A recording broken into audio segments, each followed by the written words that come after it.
আমরা এমন এক সময় বর্তমানে উপস্থিত হয়েছি, মাতৃভূমি বাংলাদেশ আসলে সবাই উপলব্ধি করলাম যেরকম একটা মাতৃভূমি নিরাপদ এবং ভালো থাকার কথা সেরকম নয়।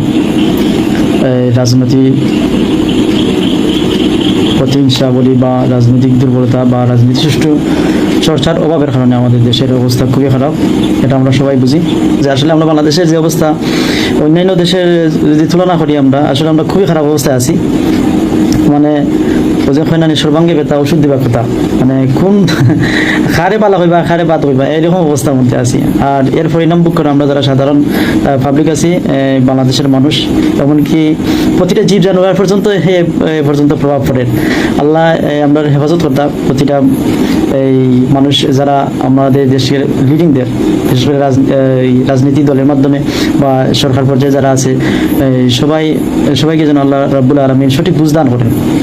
আর দেশপ্রেম যাকে বলে, দেশের প্রতি এই মহব্বত রেখে ভালোবাসা রেখে যেন তারা দেশের জন্য কাজ করতে পারে। আসলে আমরা দেখতে পাই আমাদের দেশে দেশপ্রেম যে সংখ্যাটা মানে মনে হয় 90% কি আরও বেশিরভাগ মানুষের কাছে নাই যারা রাজনীতিতে আছে।